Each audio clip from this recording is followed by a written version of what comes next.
Hello everyone.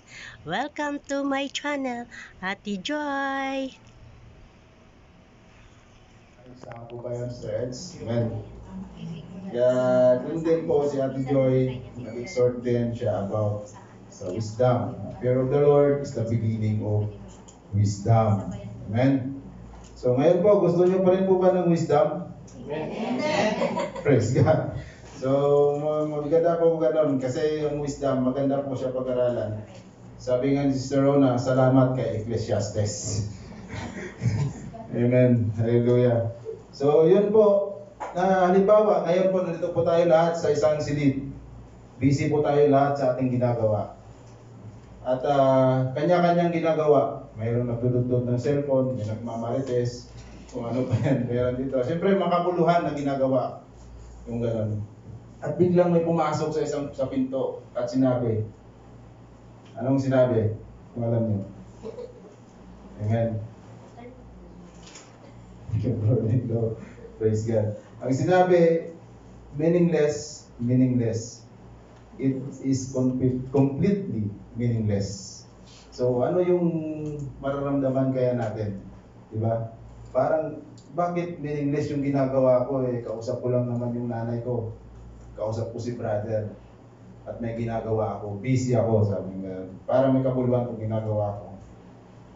Bakit bakit kaya ganun no? Sabi ng ating preacher, si King Solomon na bakit meaningless? Sabi po niya sa Ecclesiastes chapter 1, verse 2, everything is meaningless, says the teacher. Completely meaningless. So, King Solomon, he tried, kasi itong Ecclesiastes is parang summary ito ng kanyang buhay. Amen? Si King Solomon, ginawa niya lahat. He tried to do everything, what he want, what he think, try to do lahat, pleasure, ginawa po niya yon. Mayaman siya, siya ang pinakamayaman, pero at the end of the day, still meaningless. Amen? Or walang kabuluhan lahat ng ginagawa niya. Bakit kaya laging ganun ang sinasabi ni King Solomon? Na ang sabi pa niya nung araw sa kanilang panahon na siya yung pinaka greater na sa lahat ng ari. Siya ang may pinaka greater wisdom and knowledge among all kings sa kapanahunan niya. Pero yun nga, sabi niya, still meaningless. Bakit kaya ganun? Sabi niya sa Ecclesiastes 1 verse 8, the greater my wisdom, the greater my grief.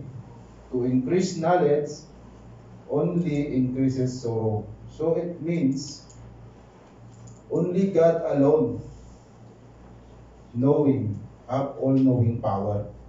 Kahit na binigay na niya kay King Solomon yung wisdom na hiningi ni King Solomon, dahil kilala nga si King Solomon sa wisdom na talagang nagtatak sa kanyang panahon so paano niya ginudge yung dalawang babae na kung kanino daw anak yung isa. Kasi yung isa namatay yung anak nun. Ngayon, inaano niya na akin yan. So, ang ginawa ni King Solomon nun, may madaling salita, is kumuha siya ng sword, tapos, sige, hatiin na lang natin sa dalawa tong ano na ito, yung bata. Para parehas kayong so, yung nanay is, sabi niya, sige, bigay mo na sa kanya yung bata para mabuhay lang. So, ibig sabihin, sa ganung wisdom ni King Solomon, napatunayan niya na yung tunay na nanay ay may malasakit sa bata. So, amen. Kaya ano lang po yun, isa sa mga ano ni King Solomon. Pero ating pag-aralan ngayon, sabi nga niya, the greater my wisdom, the greater my grief. To increase knowledge only increases sorrow. It means only God alone of all-knowing power, and King Solomon is still a human being. And God gave him the wisdom, but King Solomon still not satisfied. Amen. Parang sa buhay natin, wala tayong kakontentuhan. Kaya nga lahat ng kanyang ginawa, hindi pa rin siya satisfied. So anong ginawa niya? Amen. Sabi ni King Solomon sa Ecclesiastes 2 verse 11, but as I look at everything I had worked so hard, sabi niya ganun, to accomplish, it was all so meaningless, like chasing the wind. There was nothing really worthwhile. So bakit kaya? Gumawa ka na ng ginawa mo na lahat. Kumbaga, nagtrabaho ka ng maigi. So bakit hindi pa rin sapat? Parang hindi pa rin worthwhile yung ginawa mo. Kasi minsan pagka tayo, minsan sa sarili natin, ginagawa natin para sa ating sarili. Kaya yun yung na ni King Solomon, na ginawa ko naman lahat eh. Bakit? Para lang akong naghahabol sa hangin. Kaya parang walang kabuluhan pa rin ang ginagawa ko. Bakit kaya ganun ang ni King Solomon? Amen? Sabi niya dito, we do everything in our own efforts, but still not work. Or no one recognize it. Minsan ganun, ginagawa natin na parang walang pumapansin sa atin. Yung tayo, na kailangan natin ng mga achievements natin sa buhay. Amen? Na marami tayong achievements, ikaw yung first honor, ikaw yung valedictorian, ikaw na yung magna cum laude. So napakaganda nitong pag-aralan yung Ecclesiastes. Dahil nga, dito natin marirealize yung tunay na kahulugan ng buhay ng isang tao dito sa mundo. Amen? Dahil sa dami-dami ng sinulat ni King Solomon, isa na doon yung Book of Proverbs. Sabi nga siya doon, di ba, yung sabi nga doon yung ginamit natin yung last time sa kanyang exhortation na fear of the Lord is the beginning of wisdom. Kaya talagang yun yung isa sa mga maganda. Alam niyo po mga kapatid, na minsan ang ating buhay ay kahit na marami tayong pinagdadaanan, talagang naandun yun. Kasi kaya nga, tawag yan is, ito yung binibigay ng mundo. Amen? So, pero ang si King Solomon, kahit ganun ang kanyang ginawa niya na lahat, siya ang pinakamayaman, lahat nasa kanya na. Diba? Ano pa ba alam niyo kay King Solomon? Siya lang yung naman yung pinakamaraming asawa. Amen. Diba? Ilan? Ilan daw? Pag may pasagot, may isang sandok mamaya na sopas. May sopas pa ba? Meron. Pansit mo. 700 wives and 300 concubines. So, ang dami, di ba? 700 wives yun, si King Solomon, dami. Kumbaga, inabot niya yun na gano'n. Inabot niya yung gano'ng karami dahil nga sa kanyang kung saan mapupulfill yung kanyang pleasure. Amen? Pero hindi pa rin niya yun na-fulfill. Inanap niya sa yaman, pagawa siya dito, pagawa siya doon, construction dito, construction doon. Lahat ginawa ni King Solomon yun dahil nga sa dami ng yaman niya at dahil nga full of wisdom si King Solomon. Pero, meaningless pa rin. Amen. Yung ni King Solomon, bandang huli, sumuko siya. Sabi na dito, sa Ecclesiastes 12, ito yung pinaka-conclusion ni King Solomon sa kanyang lahat na ginawa sa kanyang buhay. Sabi rito, Ecclesiastes 12 verse 1, don't let the exhaust you to forget your Creator.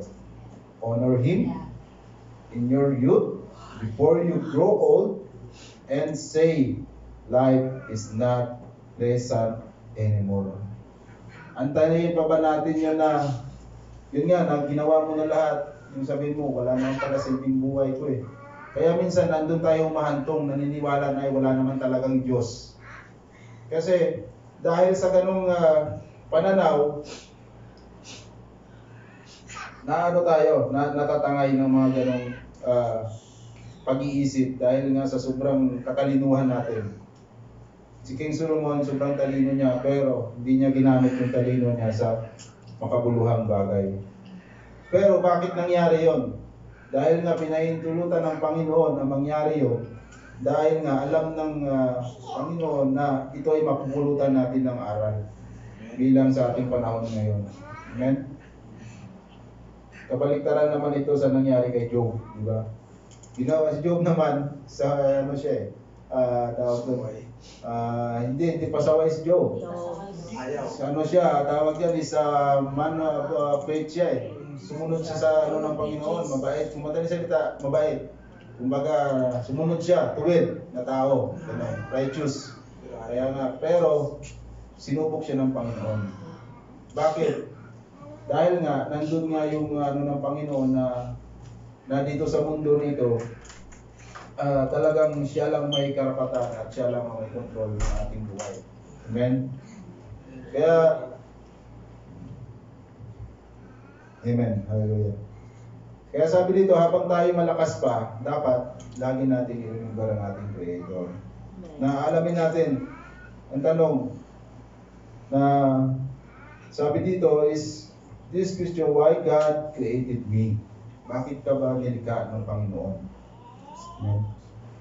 What is my purpose in this world? Ano ba yung purpose ko sa mundong ito?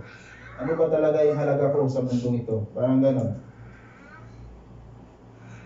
Kung lahat naman pala, sabi nga dito, under the sun is meaningless.